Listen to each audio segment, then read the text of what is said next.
Case study, Truman Elementary School.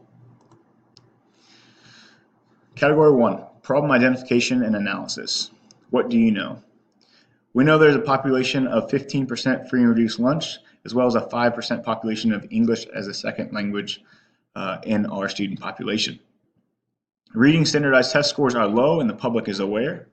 There is a disconnect between the teachers and the best practices in reading and language arts. And there is currently a reading grant available from the state. What do you need to know?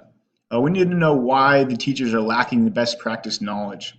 What are the resources available to the teachers and how might that affect their best practice knowledge? And what opportunities of professional development are being offered to the teachers? Identify the problem. The problem is a very complex one. The students are falling behind in reading skills. It has been observed and reported that the teachers are not using best practices or spending adequate time to develop the skills necessary to grow as readers, and as a result, score better on standardized tests. A multitude of factors play a significant role in the low scores of the students, but the opportunity to improve those skills and scores is present in this current grant opportunity. Category 2, proposed plan of action with appropriate strategies for implementation. The plan of action should include clearly outlined steps designed to resolve the problem. The first step would be to provide professional development to staff in hopes of improving instructional strategies. Step 2 would be to provide additional resources to the staff to implement those strategies, such as paras and technology. Finally, I would revise the teaching schedules to ensure a minimum of at least 1 hour of instructional time to be spent on English language arts instruction. As the leader, include the appropriate strategies you would use to implement your plan. First, I would request a recommendation from the district and a reading specialist to provide professional development to the staff in ELA instruction and best practices. Then I would observe the functionality of the ELA classroom and make a determination of the needs of resources such as technology and additional staff. Finally, I would conduct research on what those best practices are in scheduling English language arts instruction in order to achieve maximum learning and retention, and implement those into the school schedule. Category 3, resolve the issues based on promoting success of all students. What is best for the students? A grant application would be created in order to secure the funds to implement best practices in ELA instruction. These funds would be used to improve the skills of our students using current research-based methods and will aid in increasing the reading skills and scores of our students. The grant requires research-based methods in order to receive funds, and a report must be generated at the completion of the 3-year program, along with progress reports throughout those 3 years. The needs-based requirement is clear as the students are performing roughly in the 50th percentile, and we have a 15% poverty rate currently.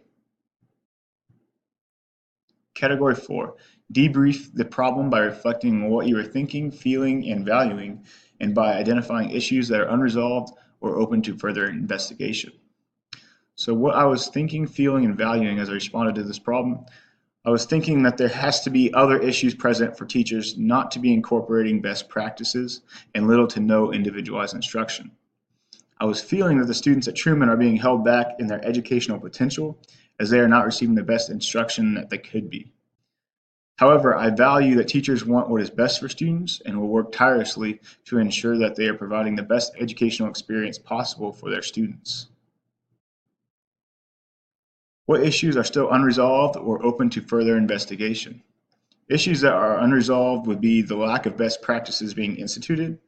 Why are these strategies that prove to be best for students' reading skills and scores not being used? There might be underlying issues that do not make the implementation of those strategies possible. I would further investigate the resources and the training provided to the educators currently and determine whether that is playing a factor in this or not. Category 5, reflect on Standard 8. Provide examples from data in the case explaining how you as a building level administrator acted as an agent for continuous improvement by engaging families and the community in meaningful, reciprocal, and mutual beneficial ways.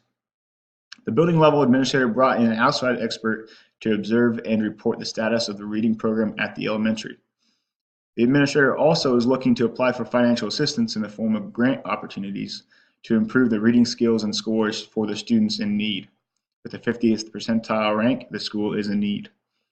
Professional development and additional resources will be needed as recommended by the outside professional. How did you as a building level administrator use the data presented to respond and communicate to the larger community their concerns about the instructional program? The administrator looked at the data presented over the last 3 years and noticed the low reading scores across pre-K through 8th grade levels. In addition, an outside expert was contacted to observe and give a report on the findings and also give recommendations for improvement. The administrator also has looked into the requirements and should follow through with the application for a grant that would focus on improving reading scores for schools in need. How did you as a building level administrator use your knowledge of policies, laws, and regulations that govern the school to influence and bring about positive change in teaching and learning that impacts all student groups? The administrator corresponded with the school PTO and also the superintendent of schools in order to address a problem brought up by the PTO in regards to the reading scores. The principal is requesting to the superintendent to help in the commitment to the grant application that requires a district level commitment and 3 years reporting process in order to receive the funds from the state. How did you as building level administrator establish an ongoing dialogue with decision makers outside of the school concerning the efforts of the teachers and students and how these decision makers can effectively influence and improve the instruction of student performance? The administrator is in correspondence with the superintendent in regards to the application for grant funds to improve the reading program at his school in response to the correspondence with the school's PTO. An additional outside expert was brought in to observe and report the current status of the reading program and give recommendations for improvement.